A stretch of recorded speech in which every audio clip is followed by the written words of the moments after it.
Welcome back to Crash Bandicoot 1. Oh, we haven't seen this in a while. Yeah, these are the online leaderboards for the time trial mode.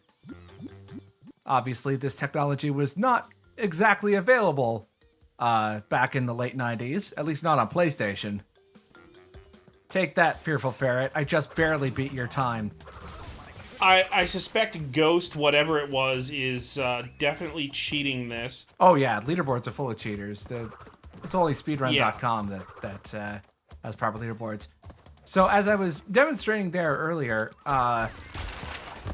one of the benefits of the specific type of time trial that Crash Bandicoot has is that you can kind of clear the field ahead of you. It takes a while before the clock despawns, so you can clear any obstacles that are in your way and give you a bit of an advantage.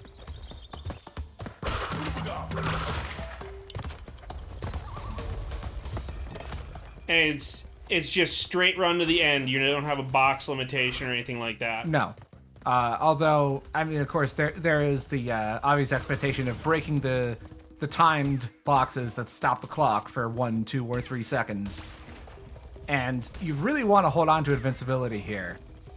Because in Crash 1 specifically, invincibility makes you move much faster. That's not so much the case in Crash 2 and 3, where you have the speed shoes. And so the disparity in speed isn't really that big of a deal. I will admit my speedrunning days are long behind me. I tried to at least just get platinum, gold if I was feeling lazy. And, you know, if I were to submit these to speedrun.com, I'd probably be right near the end. Or right near the bottom of the leaderboards. But whatever. I was able to crank these out relatively quickly when I wasn't feeling pressured.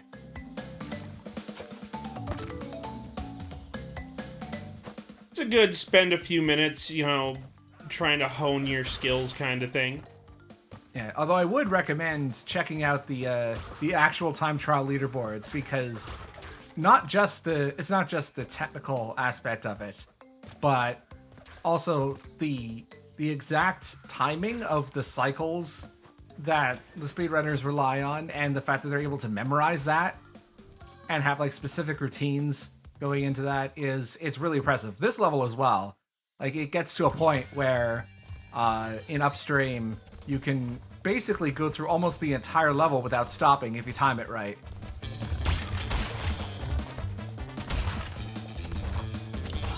I do love the Warthog levels.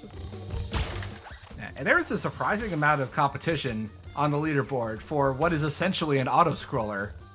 There's a few optimizations that you can have, as well as having it so that you touch the clock at the very last possible second, which I think is pretty interesting. And as a result, I'm only like 2 or 3 seconds behind the world record. Not because I'm any good, but because, well, just because of the nature of this level.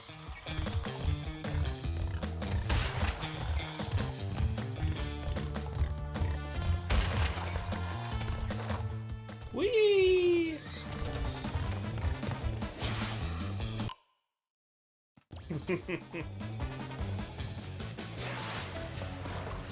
And I think this level is plant food. I ended up finding a strategy for this where I could just run straight to the clock without having to wait for a cycle. Obviously, it's not the fastest thing in the world, but I was relatively comfortable with the cycle I would get. Although I found it only works if you've already restarted at least once. Like the way that everything lines up, if you go into the level immediately, that doesn't necessarily work out. Also, on that particular boost, you have to wait a bit, because if you boost too soon, you will very likely run into the nitro crates, because you absolutely need both masks in order to get through this level, or specifically in order to get through the Venus flytraps.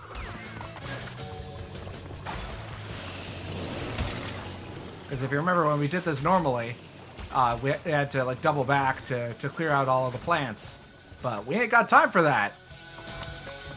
No, sir.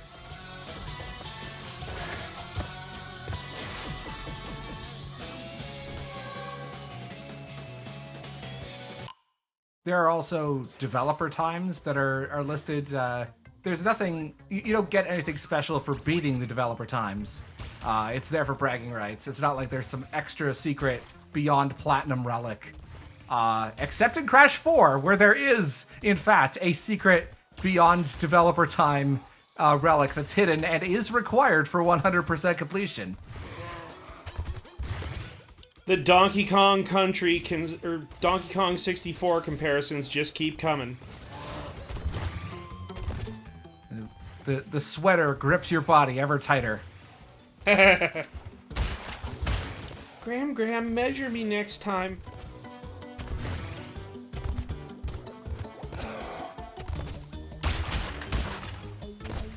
I forgot just how many nitro boxes there are in some of these levels. Yeah. I also have some memory of trying to have something of a leaderboard going with Crash 2 specifically, back when there was only the PlayStation versions.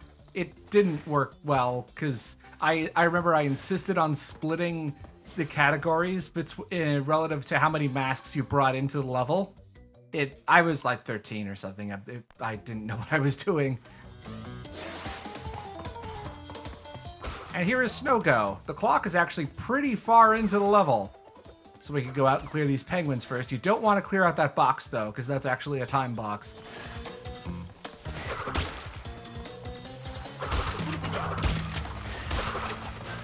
Yeah, this wasn't the cleanest run, but I'm okay with it anyway. It's not like anybody's gonna see this or anything.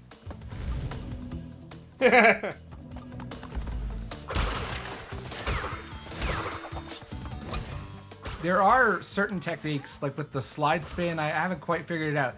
I mentioned before that there was a technique for using the slide spin to move faster in the original Crash Bandicoot 2. But it doesn't work the same way in the Sane Trilogy. There's a different timing to it that I don't really understand. And it ends up being much faster than even the speed shoes. But, I don't know.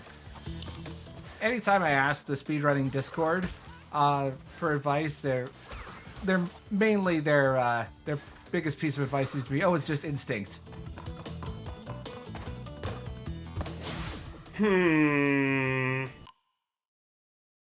Secrets, boys. Not that I'm blaming any of them.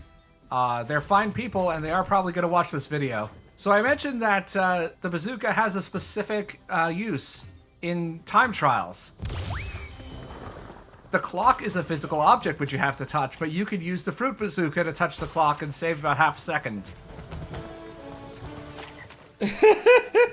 And that was a huge deal back in the original PlayStation version of these time trials. It ended up saving a lot more time than it does here, because the range of the bazooka was much further. There was also as usual, a split between the PAL and NTSC versions, but it didn't have to do with game speed or anything. The game running at 50 hertz basically ran at the same speed as 60. However, there is one big difference that actually gives PAL an advantage, which is that when you use the speed shoes and you jump, Crash's momentum carries him forward at the same speed relative to using that faster speed, as opposed to on NTSC where the jump speed resets. And that that ended up being that there had to be a separate leaderboard for PAL, just because they ended up being able to use certain individual level strategies that NTSC couldn't, because there just wasn't enough space. You could jump and it would just carry you the same speed. Interesting.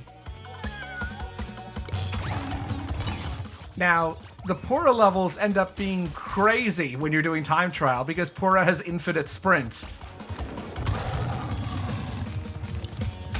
Oh. And it is just absolute fucking chaos trying to get a decent time. I only ended up with a gold relic, primarily because of these. I could not get those boxes for the life of me, and several dozen attempts at this, and it never connected. And again, maybe it's the nostalgic person in me talking, but I don't remember having this much trouble with the boxes in the original. Dear Naughty Dog, how hard is it to put a hitbox on a box?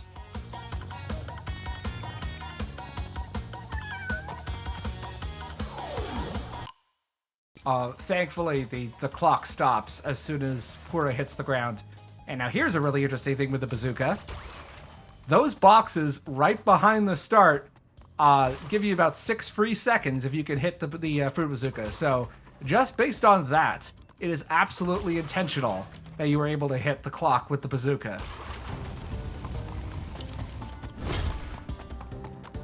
Interesting. This was also a level I really enjoyed playing back on the PlayStation, or for time trials at least. Something about the layout really works.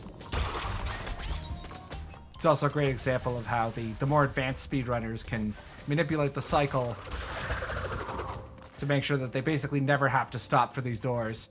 However, I have a cruder method that still works. Okay, that wasn't exactly my finest moment, but you get the idea. Damn it. Yeah.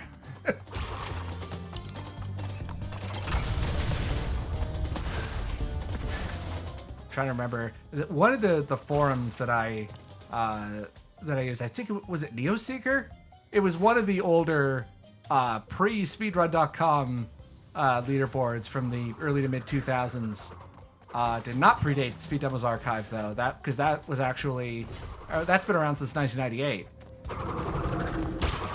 But Yeah, that site's ancient. I think it was Neoseeker that had that early PAL versus NTSC split. Anyway, almost got under a minute. And some extra bonus content as well to round things off.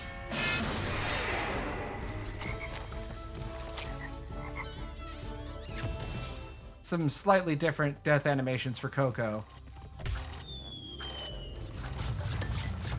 Unfortunately, she cannot be burned alive in the lava pit.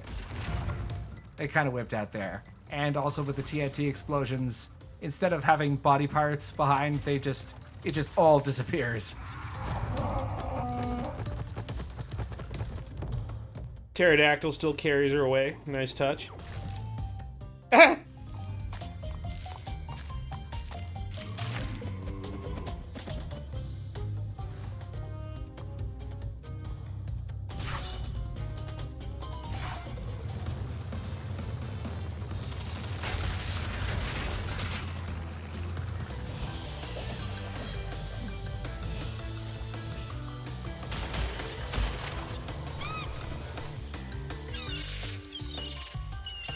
The seagull kills you? Yeah, I was trying to explain that a few videos ago. It's not a very well-defined enemy.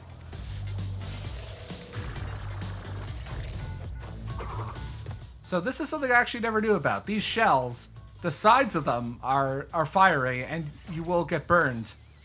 Something I never knew about.